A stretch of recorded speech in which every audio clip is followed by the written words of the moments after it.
Magandang umaga, ako nga po pala si Angelina S. Varelas at ito ang aking reaction video sa Kabanata 46 to 60.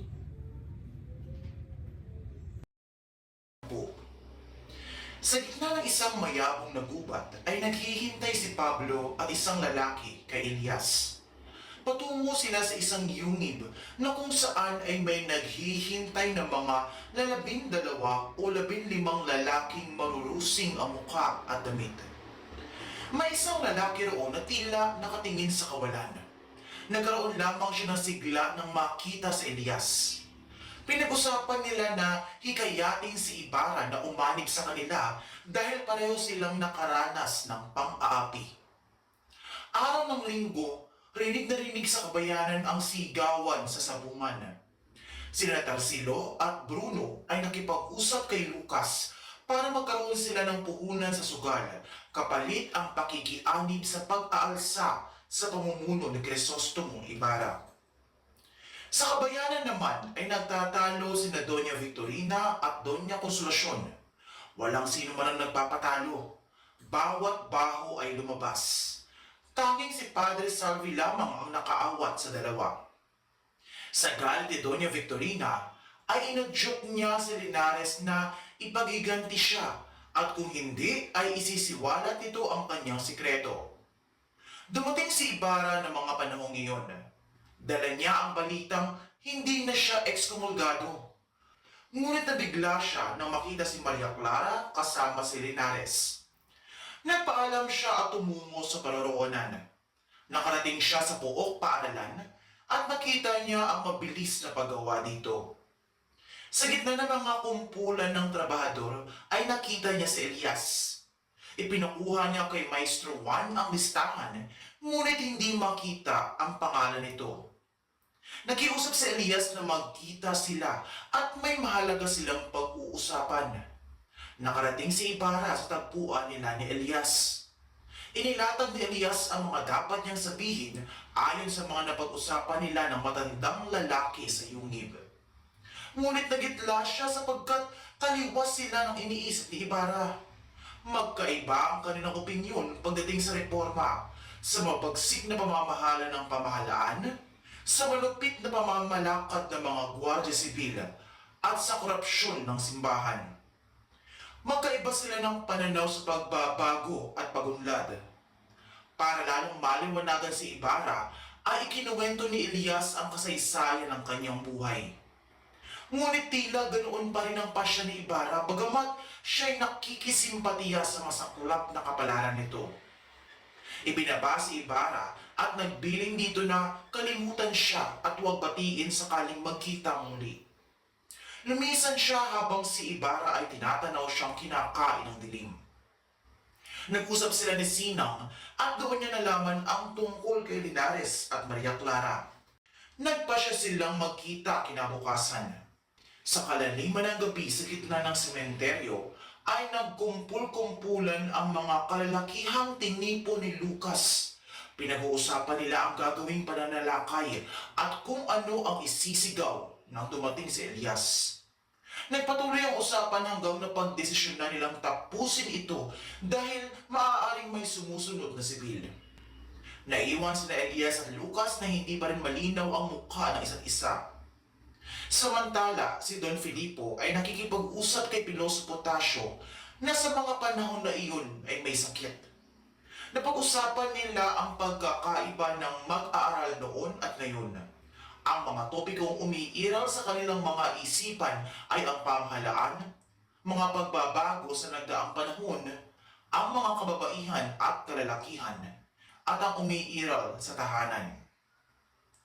Bago sila maghiwalay, nagbilin si Piloso Potasio na kailangan niyang makita si Crisostomo sa susunod na araw dahil may importante siyang sasabihin dito bago siya mamatay. Ibinalita ni Padre Salvi sa tiniente ang sabwatan at pag-aalsang mangyayari na ikinumpisal ng isang babae. Si Elias naman ay binalaan si Crisostomo Ibarra tungkol dito, ngunit hindi ito naniwala sapagkat hindi ito totoo.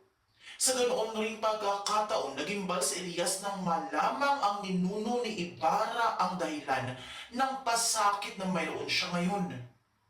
Nagsimula ang hapunan sa bahay ni Kapitan Tiago, kasama sina Padre Salvi, Maria Clara, Linares at Sinang. Sa pamumuno ng praile sa panalangin ay paputol-putol ngunit hindi halata sapagkat ang bawat isa ay may iniisip. Sa pagdating ni Ibarra, tila tulala, napansin siya ni Tia Isabel, ngunit lahat ay nahintakutan nang marinig ang putukan. Umuwi siya at inimpake ang gamit at lahat na pwedeng magamit laban sa kanya. Natigil lamang ito nang may dumating na Guardia Sibil para imbitahan siya sa tanggapan. Bumalik si Elias sa bahay ni Crisostomo. Nakita niya ang mga naudlot na pag-iimpake ng mga gamit at inihagis niya ito sa bintana nang makitang may mga Guardia Sibil na paparating. Sinunog niya ang salidaklatan at umalis. Walang anumang nakuha ang mga sibil. Kinaumagahan, may nakitang nakalambitin sa isang puno. Lahat ay may kani-kaniyang haka-haka. Tanging ang magsasakang nagmamasid ang nakapansin sa buto ng katutubong damo na makikita sa kasuotan na nakita rin niya sa manggas ng sakristan mayor. Sa tanggapan ng tenyente nagsimula ang pag-iimbestiga. Si Bruno ay namatay kinagabihan. Si Tarsilo ay namatay sa paraan ng pagtitimba. Dumaan ang kariton at bumaba ang lahat ng sinakdal. Huling lumabas si Ibarra na hindi nakagapos na naging dahilan ng pagagalit ng mga pamilya ng naroroon. Kitang-kita sa mukha ni Ibarra ang kasawian.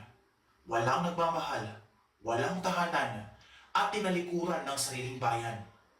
Sa di kalayuan ay tanaw ni Tandang Tasyo ang lahat.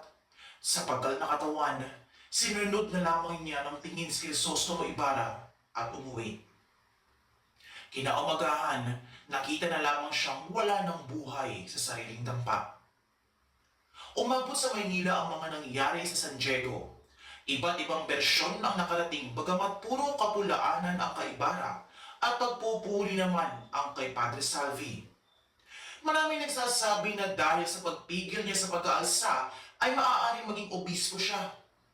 Dahil sa pangyayari yaon, si Kapitan Tino ay napalisa dahil minsan niya na rin nakadaupang palad si Ibarra kung kaya't pinayuan siya ng kamag-anak na magpadala ng regalo sa Gobernador General para hindi siya masali sa gulo. Ngunit naging kabaligtaran ang nangyari. Pinadudahan siya, inimbita at pinagbakasyon sa tanggapan ng pamahalaan. Dumating naman ang mga de Espadanya sa bahay ni Tiago kasama si Linares.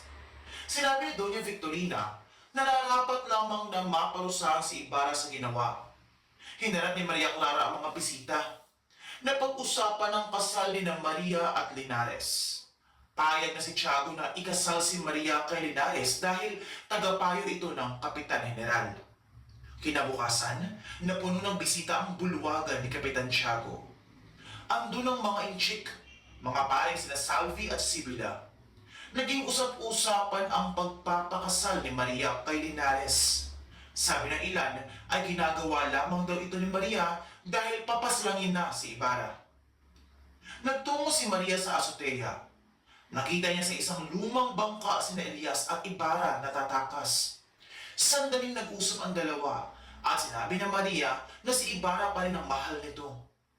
Umalis na rin ang dalawa pagkatapos So yung aral na natutunan ko about dun sa kabanat 46 to 60 is yung pagkakaroon ng pagkakaisa ng mga tao at pagkakaroon ng katarungan lalo sa mga naaapi at ang kapangyarihan at impluwensya ay madalas ginagamit para sa pansariling kapakinabangan. Yun lang po. Thank you!